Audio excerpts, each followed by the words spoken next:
Good afternoon, traders and investors. Will back here with another one. What a day we had today. A nice gap up open and then complete reversal. QQQ actually tumbling more than 2% from top to bottom. It was a very, very unexpected reversal in the middle of the afternoon, which caught a lot of people off guard. So we're going to look into that scenario, and what's potentially happening here is we are maybe setting the scenario that we were talking about all week, is setting the daily downtrend in motion. It was looking good in the morning, but we're not able to hold it up. And usually when you see such a strong gap up open and then a give back of the entire day, that usually signifies a local top, not only on individual names, but also on indexes as a whole. So we're going to take a look at that, guys.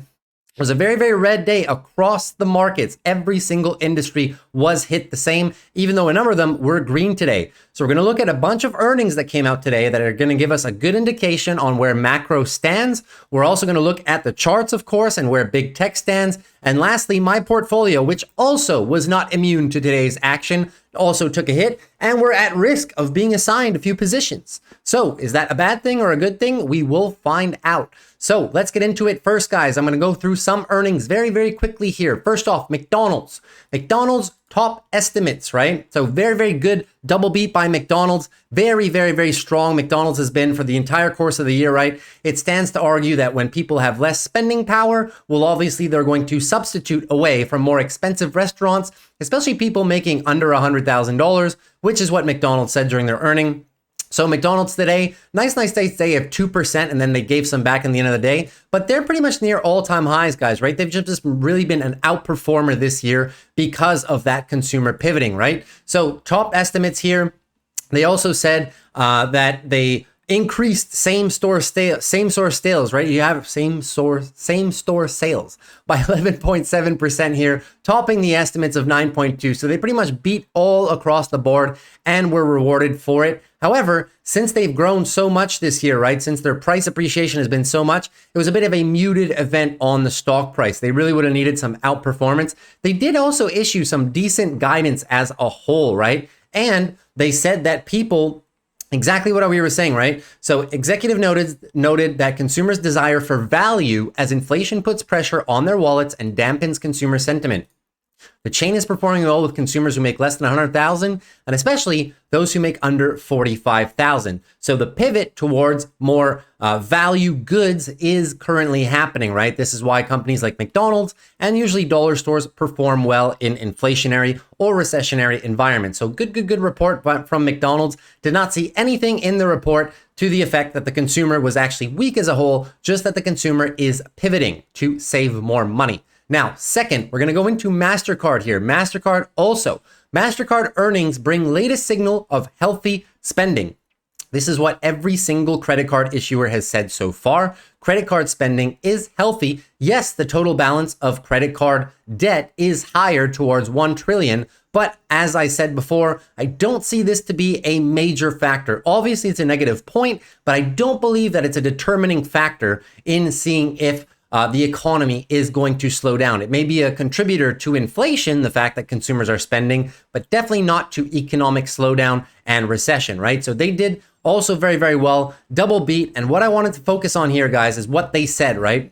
Their CFO, from a macro standpoint, we continue to see remarkably resilient consumer spending.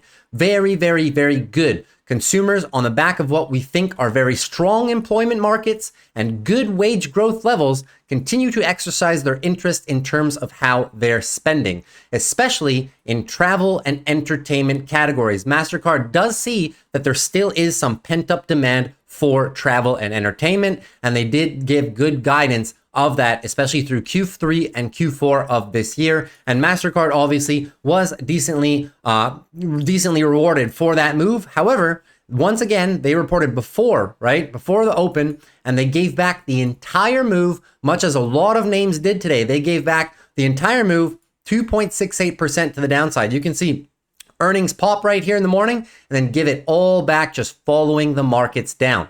And lastly, we're going to go through Intel here because Intel had a bit of a surprise, but still a struggling company here. Jumped 6%, so you can see it in the after hours here. Intel with a nice little pop here in the after hours here, currently up from the close almost 9% at this point, right? So very, very good jump by Intel. but they are not out of the woods yet, okay? So strong second quarter earnings, including a return to profitability after 2 straight quarters of losses and a stronger than expected forecast. So what exactly did they say? Well, they beat actually earnings per share. They're now profitable, right? And also revenue, they also had a beat. Now, the thing is that the CEO on the call said that the company still sees persistent weakness in all segments of its business through the end of the year, and that server chip sales won't recover until the fourth quarter fully, right? So this company has been plagued. They're kind of they're kind of trying to reform themselves. What they've done well, the reason for the price increase is this, right? Part of the reason that Intel's report was stronger than expected was because of the progress it has made towards slashing $3 billion in cost this year. And you guys know they did slash their dividend in this year. And this was a big reason that a lot of people were staying with Intel, but now there obviously is no more dividend. So the thing is that they're not growing that well, right? So the computing group, which include the company's laptop and desktops, fell 12% annually, all right? Also, the server chip division declined 15%, okay? The network and edge divisions selling network products for telecommunications declined 38%. So, although Intel has said that they are in the process of recovering, most of what they had today, most of the jump could be attributed to cost savings. And that's not really where you want the price increases to come from. You want to see them give good guidance about increasing revenues, increasing margins, and obviously increasing earnings as a whole, right? But they didn't do that. Most of the focus was on them cutting costs. So not that great of a report, in my opinion, for Intel, but they were rewarded, as a matter of fact, in the after hours. Not quite out of the dungeon yet is Intel, right? Still very, very significantly off the all-time high.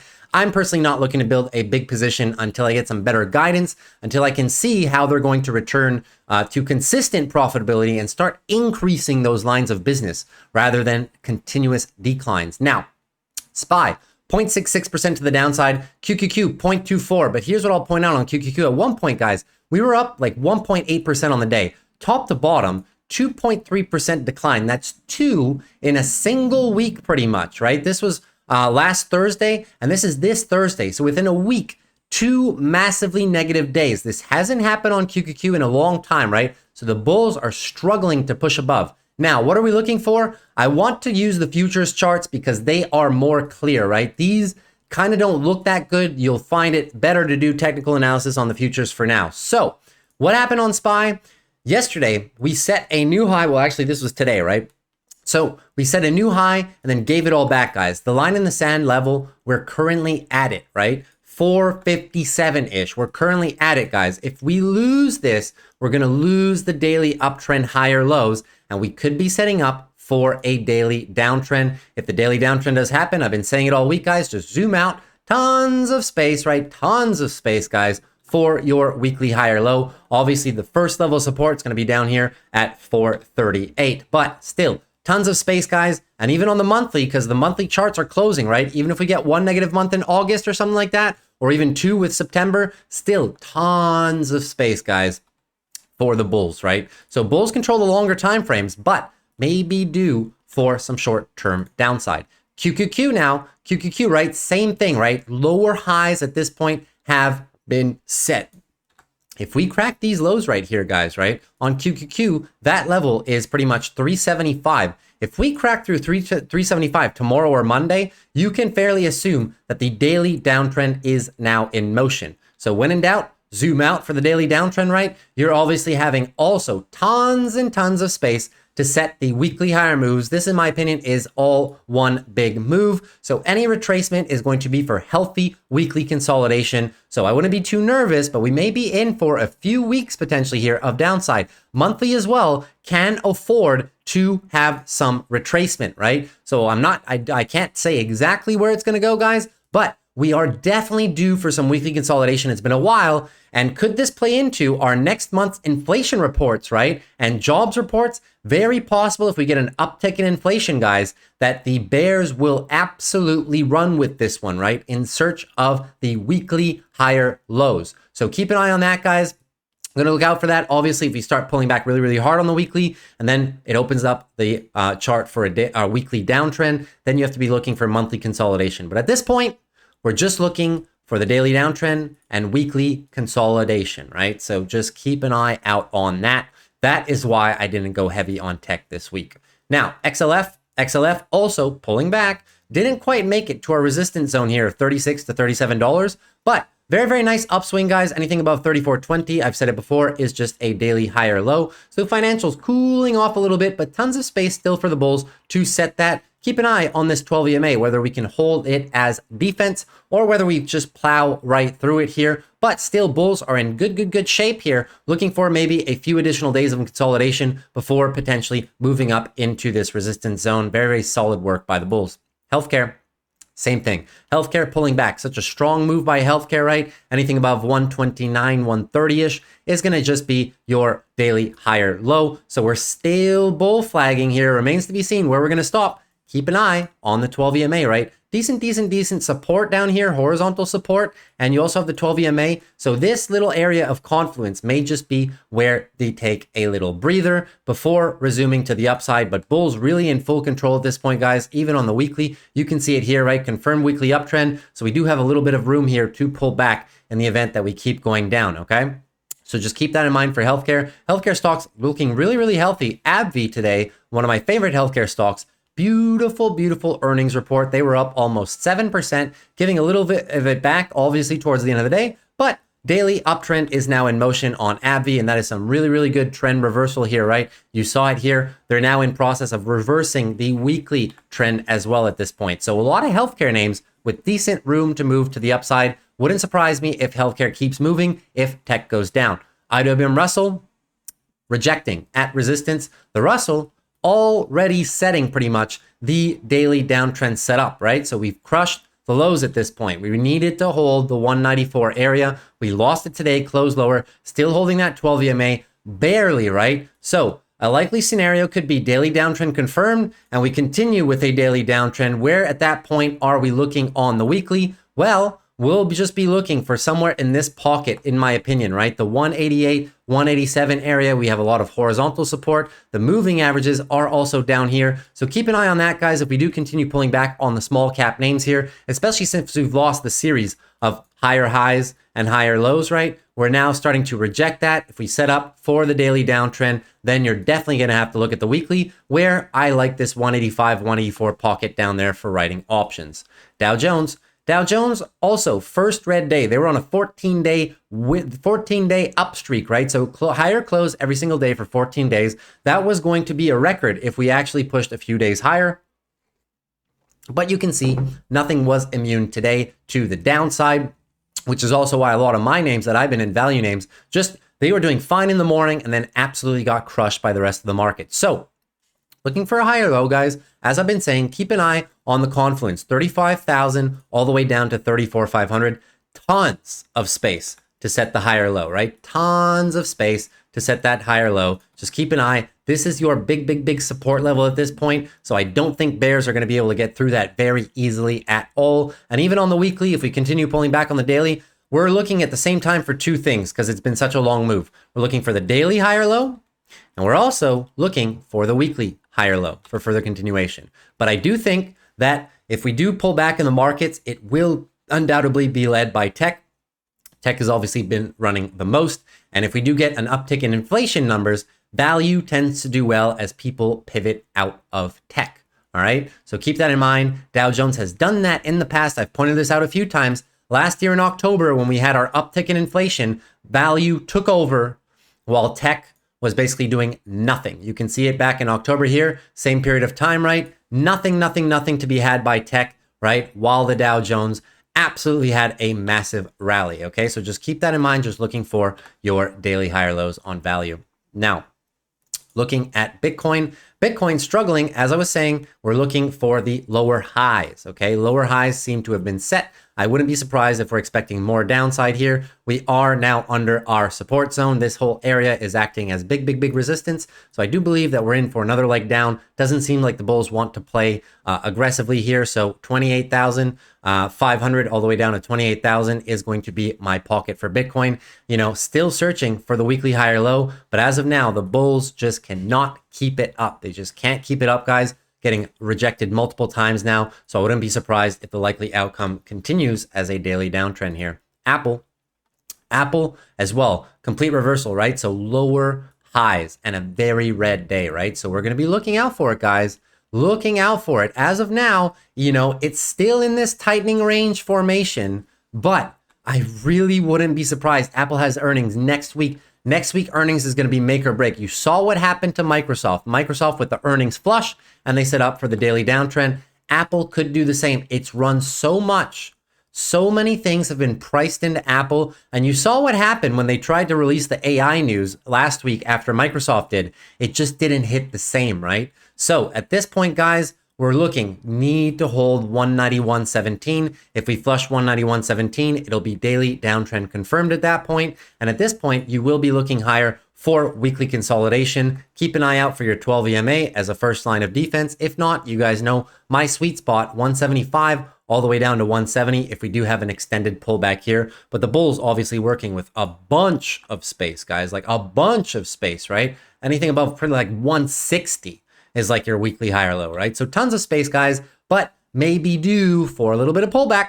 If you look at the monthly charts, we'll pull up all the monthlies tomorrow because Monday's the last monthly trading day, but I'll do them all tomorrow because, you know, with one day left, it won't change much in my opinion. So that's it for Apple. AMD, same thing, right? Struggling. We were looking for the size of the bounce. The bounce topped out and now we're struggling some more, right? So at this point, guys, setting up for the daily downtrend, can definitely not lose this yellow line here that I'll place right now, roughly between the, you know, I'll call it 107.50, okay? This yellow line, if we lose that, unfortunately, it is daily downtrend confirmed for AMD. My first stop right here is 104 to 100. I want to get as close to 100 as possible to pick up more shares. I do believe AMD will be an outperformer in the next 6 to 12 months. So I am looking forward to getting a bit greedy when it does potentially, if it does potentially pull down into this area, but it's looking more than likely if we do smash this as well, it'll be a weekly downtrend. Weekly downtrend is okay, guys. Even if it does something like this, then you get the bounce and you hope for the bulls to reset, but that usually takes some time, especially if it's a weekly downtrend. It'll take at least 3-4 weeks to actually reverse that pattern. At that point, you just be looking for the monthly higher low anyways, which is why I have this green box here. We are just looking for a monthly higher low for potentially bull conversion here to the upside. It's obviously a monthly uptrend. And so as long as the bulls control the longer time frames, I am not nervous with starting positions here. Now,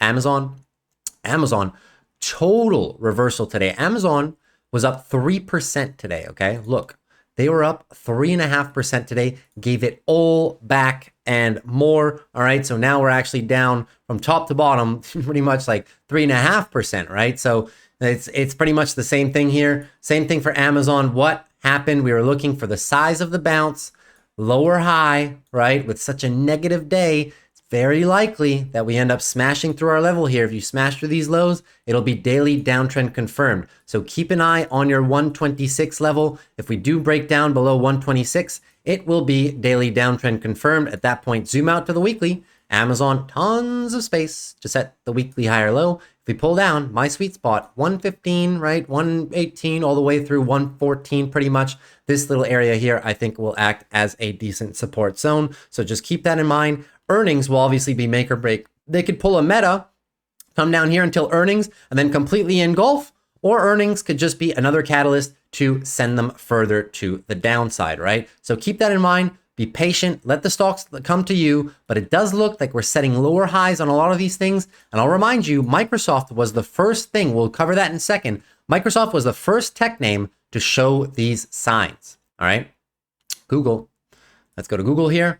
Google giving back a lot of gains today, right? Google also was up pretty much, you know, 3% today, and we ended pretty much top to bottom, right? They gave back that same 3%, right? So Google struggling to hold up the gains that they had after earnings at this point, but it's perfectly normal. What was I saying, guys? We are most likely going to do the old breakout retest. So break out of this area and then retest it as support, right? So nice little gap to be filled here. If tech has a disaster next week with Apple and Amazon for some reason, then I wouldn't be surprised if more of this gap gets filled than not. But if it does fine, guys, it's going to take Google potentially a while. If they do fill this gap, they'll probably grind down. I'm really not expecting some complete flush, right? If they do kind of grind it down, that would be okay in my opinion, right? What you don't want to see is the complete flush right here, because that would engulf too much of this most recent move. But there's good support here. Remains to be seen if the bulls will play good defense at it or allow them to come down and fill this gap. But at this point, guys, daily uptrend, right? Clear daily uptrend. You're looking for anything above 119 to be your daily higher low. So tons of space for Google. Google actually looking better than a lot of the other tech names at this point, to be honest with you guys. And maybe because that's still that they're still roughly 15%, 16% off of all-time highs, right? So they're holding up better than most, but they will be brought down with the pack. Obviously, my sweet spot is all the way down here, 110 to 103. I don't think we'll revisit that at that point. That's a heavy drop, right? Like a 15% drop at this point. I would really be happy if I could be writing options Google 120 or lower. As a matter of fact, let me just move this up here. This is now my new sweet spot on Google pretty much, okay? All right, so Meta, looking at Meta, disaster, right, today. So they had a huge pop after earnings, like I was showing you guys, almost up, almost 9% at the top of the day. And look how much they gave up. 4%, right? Over 4% to the downside. Just an absolute flush on everything in the end of the afternoon. Good job here filling this gap though. So what are we looking for here, guys? We're looking for potentially the higher low, right? Still a nice daily upswing here, but they have to protect it. Anything above 288 is going to be for a daily higher low for further continuation. Now, if they give back too much of the move, they could set themselves up for the daily downtrend as well and the rollover. At that point, guys, you'll be looking out to the weekly. Tons and tons of space on Meta for the weekly. Actually, the higher lows are all the way down here pretty much, right? In my sweet spot. Just keep an eye on this monthly, how this monthly closes Monday, right? So we have run a lot. So if even Meta takes August and September off, and comes down a little bit because we get bad inflation or something like that, wouldn't be surprising at all. And obviously, if we just keep moving up higher from here, guys, the next area of resistance, is going to be this whole area right here, right? 330 to roughly 350. This little pocket right here, very, very big chop zone coming up, right? But the bulls do look tired on tech. So Meta is actually doing better off than most, like Google in that case, right? So just look out, guys. How much of the move do we give back? If we give back too much of the move, they're really setting themselves up for a potential daily downtrend, or at the best case scenario, the tightening range and holding the high. So we're going to keep this one day at a time. Obviously, my sweet spot on Meta is all the way down there. Microsoft also daily downtrend confirmed, right? Terrible day for Microsoft as well, down over 2%, right? So at this point, daily downtrend is definitely confirmed. We're zooming out to the weekly. Really need to hold this like 327 area here, which is the big support zone. But still, this has been a very lovely move to the upside by Microsoft. In my opinion, anything above 275 is just going to be very, very healthy weekly consolidation, right? So we're looking for it. We're getting it. I don't like the monthly candle on Microsoft at all, right? This leads me to believe that August and potentially September will bring us into here, but it's okay. Just looking for the monthly higher low, guys. Look at these charts. There's so much space, right? So if you do get these discounts, these monthly discounts, right? They don't happen that often, but when they do, right? You get these two little monthly discounts like over here, and then it rips. You get these two little monthly discounts, and then it churns up for like a year. You know what I mean? So that's why I'm waiting for them to come to me. And if they do come down to my sweet spot, I'm definitely going to pounce on it, right? So daily down can confirm. Right? If it does bounce, we're just looking for a lower high. Anything below 352 pretty much at this point will be a lower high for further continuation to the downside. Well, how you want bulls to reverse this? They need to put in a big enough upswing that the probability becomes a higher low and a reset of the daily uptrend. But at this point, not looking very good for Microsoft. But I mean, if you're looking for shares, may be good for you. NVIDIA, same thing, right? Lower highs.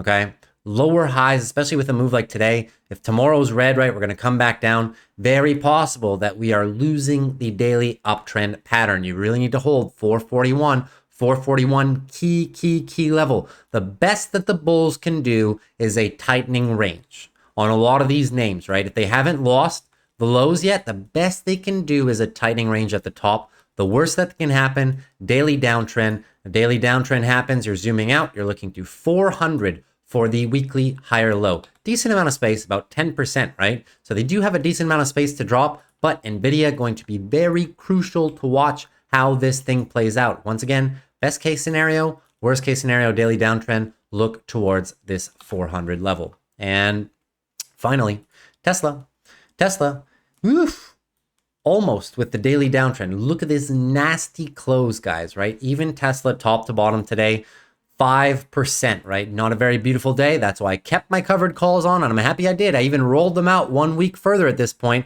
Got a decent little credit for doing so, and I'm happy that I kept the protection on. You guys know that I got assigned roughly with a 264 average after earnings drop here, and now we're just waiting and riding it down, right? So daily downtrend is almost confirmed, like within a hair, right? The best the bulls can do is tighten up this range right here, but that would actually be a bear flag. It would be a bear flag for further downside, right?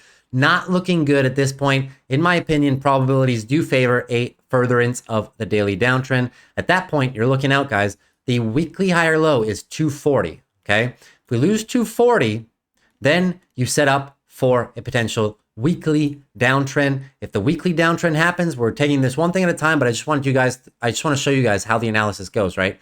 Looking out for a potential weekly downtrend. Obviously, the bulls can just reverse it at that point, but when you lose the series, okay, of higher highs and higher lows, usually what happens, best case scenario, tightening range or the weekly downtrend. It's very rare that you'll flush the weekly lows like this and V-shape. Very, very, very, very rare, which is why I just go for the highest probability setups. If we maintain over this before we reverse, then you can get a V-shape or you can get a tightening range accumulation and breakout. But if you start flushing these lows, guys, the best case scenario becomes the tightening range like this. The worst case and more probable one becomes the weekly downtrend. If you get a weekly downtrend, guys, it's just monthly consolidation, even on Tesla. Monthly uptrend is confirmed. So much space, guys. Anything above 155, right? Anything above 155 is a monthly higher low. So Tesla's had a very good run, but if it does continue to drop, I would not be surprised. We're taking this 1 day at a time. Wait for the daily downtrend to be confirmed. If it does get confirmed, then 240 is your last line of defense. Obviously, you guys know my sweet spot, 230 to 210. If we do end up pulling further back on the weekly, I'll be looking down here.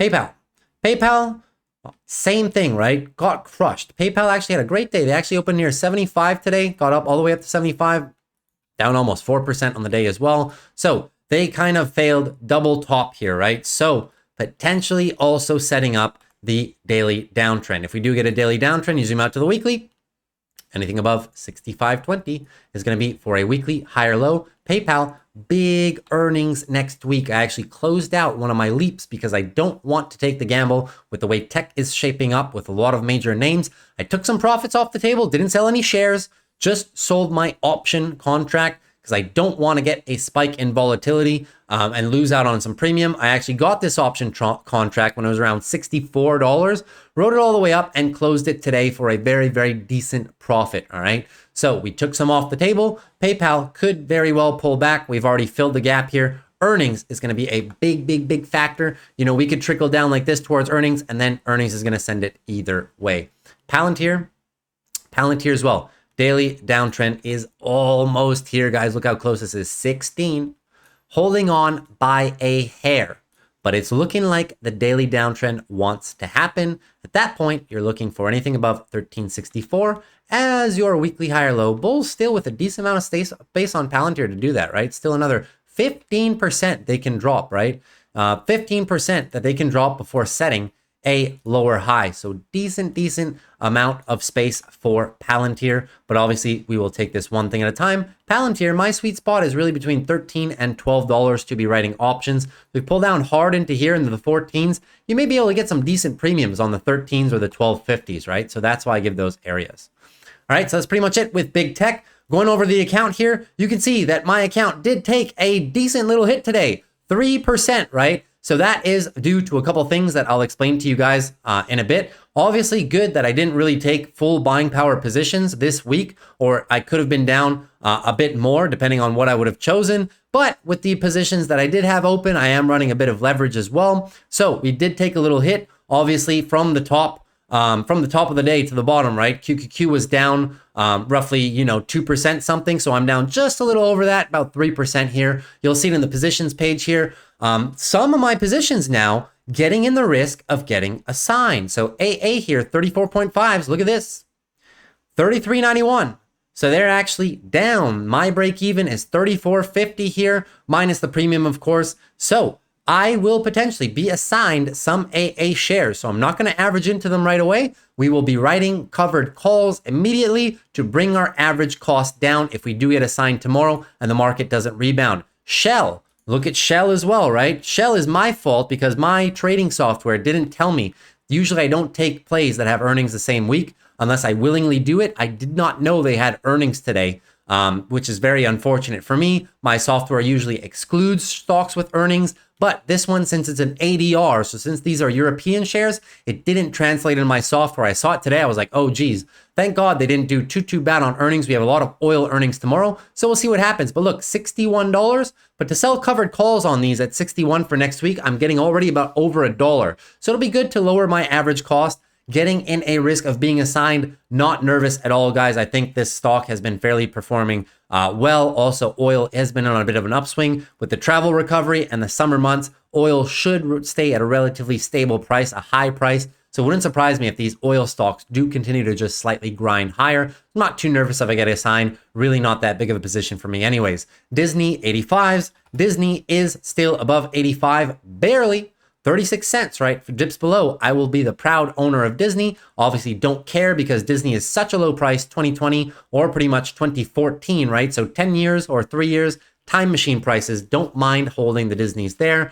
TPR, 42 calls, may have to roll them an extra week. They were actually good. I was about to get called away, but we're under 42 now. So I might have to roll them out an additional week. Tesla's rolled the 240 calls when they're about 261-ish. So we are in profit on these covered calls already. They offset some of the losses on the shares, right? So you can see that right here. I got about $1.15, guys, on the roll. So $1.15 per contract, fairly good. $230 for next year for next week for continued to being covered on Tesla. Estee Lauder obviously down a bit. Estee Lauder not with a great day at all, right? They really came down. They were doing well in the morning, guys. We opened up, we were about 180 and then proceeded throughout the rest of the day to give it all back and more. So Estee Lauder, we're now, 4% down on the day, which is a big red day for Estee Lauder top to bottom. So now my contracts are back to break even. I have the 170s. So minus $5, my break even is 165. So I'm perfectly fine with owning Estee Lauder at 165, really not nervous. Then we got the STXs that I wrote today just for kind of like, McDonald's money burger pretty much. I just was replacing one position. So I was like, these look pretty good. So 60 by tomorrow. I'd be surprised if I do get assigned on these. Still another 3 and something percent to the downside. They did great on earnings, Seagate Technology today. So that's pretty much the plays, guys. You can see I close out the 45 calls here. Daily P&L was minus 110. I made about $720 on the Leap call from the time that I bought them back in June up till now. So decent amount of capital, not gonna lie. Pretty satisfied with that. So at this point, guys, that's pretty much everything. So I may be assigned, but that is why we run the wheel, guys. We run the wheel because we don't mind being assigned. You usually make more money on covered calls anyways, and I don't mind buying the stocks at the strikes that I wrote. That's rule number 1. That is why I'm not nervous. I will play them, even if it takes me a few weeks. I have an additional amount of buying power for any other tech plays that happen to come my way. But those are the value plays. If we get a sign on them tomorrow, you'll see how I manage them, and you'll see how I continuously bring down my average cost until they recover, and then we get a bunch of profit. So I'm actually looking forward to it. So I hope you guys enjoyed the video. If you have any questions, put them down in the comments. I'd love to answer you. Consider liking, consider subscribing if this was helpful for you. I really, really appreciate it, guys, if you would do that. And take care, guys. I'll see you guys tomorrow after the close. Have a beautiful Friday. I love you guys once again. Take care. Peace.